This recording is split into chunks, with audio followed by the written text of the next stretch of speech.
11वां अध्याय श्री दुर्गा सप्तशती पाठ सुने। महर्षि में कहते हैं, दैत्य के मर जाने पर इंद्रादी देवता अग्नि को आगे करके कात्यायनी देवी की स्तुति करने लगे। उस समय अभीष्ट की प्राप्ति के कारण उनके मुख खिले हुए थे। देवताओं ने कहा, हे शरणागतों के दुख दूर करने वाली देवी, तुम प्रसन्न हो आओ। हे संपूर्ण जगत की माता, तुम प्रसन्न हो। विंध्येश्वरी, तुम विश्व की रक्षा करो, क्योंकि तुम इस चर और अचर की ईश्वरी हो। हे देवी, संपूर्ण जगत की आधार रूप हो, क्योंकि तुम पृथ्वी रूप में भी स्थित हो और अत्यंत पराक्रम वाली देवी हो। तुम विष्णु की शक्ति हो और विश्व की बीज परम माया हो, और तुमने ही इस संपूर्ण जगत को मोहित कर रखा है। तुम्हारे प्रसन्न होने पर ही यह पृथ्वी मोक्ष को प्राप्त होती है। हे देवी, संपूर्ण विधाएं तुम्हारे ही विभिन्न विभिन्न स्वरूप हैं। इस जगत में जितनी स्त्रियां हैं, वह सब तुम्हारी ही मूर्तियां हैं। एक मात्र तुमने ही इस जगत को व्याप्त कर रखा है। तुम्हारी स्तुति किस प्रकार हो सकती है, क्योंकि तुम परम बुद्धि हो और संपूर्ण प्राणी रूप स्वर्ग और मुक्ति देने वाली हो। अतः इसी रूप में तुम्हारी स्तुति की गई है। तुम्हारी स्तुति के लिए इससे बढ़कर और क्या युक्तियाँ हो सकती है। संपूर्ण जनों के हृदय में बुद्धि रूपी होकर निवास करने वाली, स्वर्ग तथा मोक्ष प्रदान करने वाली है। नारायण यानी देवी, तुमको नमस्कार है। कला, काष्ठा आदि रूप से अवस्थाओं को परिवर्तन की ओर ले जाने वाली तथा प्राणियों का अंत करने वाली नारायणी, तुमको नमस्कार है। हे नारायणी, संपूर्ण मंगल के मंगल रूपी वाली, हे शिवे, हे संपूर्ण प्रयोजनों को सिद्ध करने वाली, तीनों नेत्रों वाली गौरी, तुमको नमस्कार है। सृष्टि स्थिति तथा संहार की शक्तिभूत सनातनी देवी, गुणों का आधार तथा सर्व सुखमय नारायणी, तुमको नमस्कार है। हे शरण में आए हुए शरणागतों, दीन दुखियों की रक्षा में तत्पर, संपूर्ण पीड़ाओं को हरने वाली नारायणी, तुमको नमस्कार है। हे नारायणी, तुम ब्रह्मवाणी का रूप धारण करके हंसों से जुते हुए विमान पर बैठती हो तथा कुश से अभिमंत्रित जल छिड़कती रहती है। तुम्हें नमस्कार है।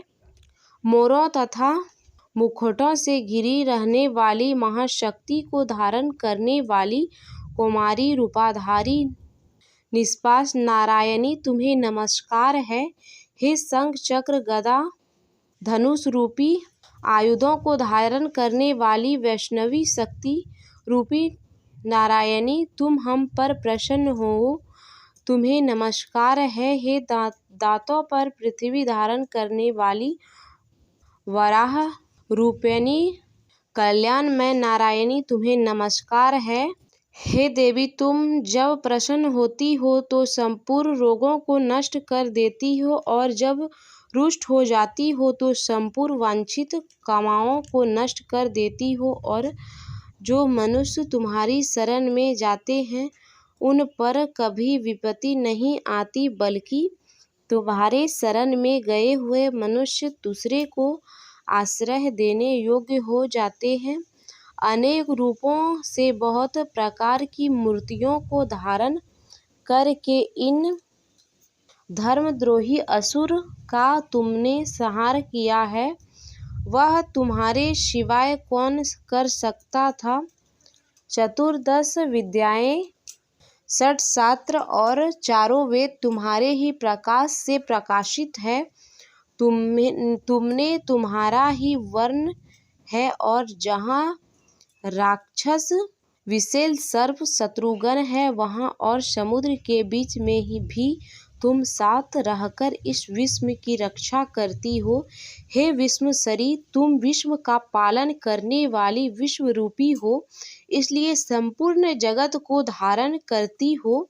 इसलिए ब्रह्मा विष्णु महेश की भी वंदनीय हो और जो भक्ति पूर्वक तुम्हें नमस्कार करते हैं वह विश्व को आश्रय देने वाले बन जाते हैं। हे देवी, तुम प्रसन्न हो और असुरों को मारकर जिस प्रकार हमारी रक्षा की है, ऐसे ही हमारे शत्रु से सदा हमारी रक्षा करो। संपूर्ण जगत के पाप नष्ट कर दो और पाप तथा उनके फलस्वरूप होने वाले महामारी आदि बड़े दो उपद्रवों को शीघ्र ही दूर कर दो। विश्व की पीड़ा को हरने वाली, शरण में पड़े हुआ पर प्रसन्न हो।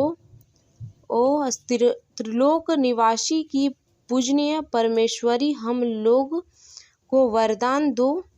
देवी ने कहा, हे देवताओं, मैं तुमको वर देने को तैयार हूँ। आपकी जैसी इच्छा हो वैसा वर मांग लो, मैं तुमको दूंगी। देवताओं ने कहा, हे सर्व त्रिलोकी के निवासियों की समस्त पीड़ाओं को तुम इस प्रकार हरती रहो और हमारे शत्रुओं को इस प्रकार नष्ट करती रहो। देवी ने कहा, वे स्वत मनवंतर के 28वें युग में 2 और महाअसुर शुंभ और निशुंभ उत्पन्न होंगे। उस समय मैं नंद गोप के घर में से यशोदा के गर्भ से उत्पन्न होकर विंध्याचल पर्वत पर शुंभ और निशुंभ का संहार करूंगी। फिर अत्यंत भयंकर रूप से पृथ्वी पर अवतीर्ण होकर मैं वेपचित्री नामक दानवों का नाश करूंगी।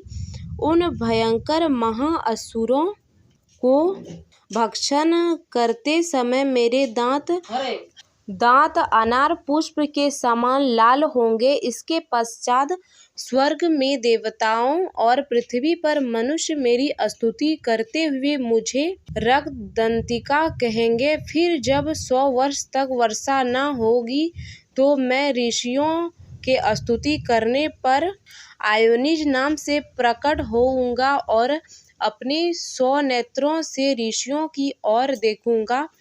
अतः मनुष्य शताक्षी नाम से मेरे कीर्तन करेंगे। उसी समय मैं अपने शरीर से उत्पन्न हुए प्राणियों की रक्षा करने वाली शाकों द्वारा सब प्राणियों का पालन करूंगी और तब इस पृथ्वी पर शाकंभरी के नाम से विख्यात होऊंगा।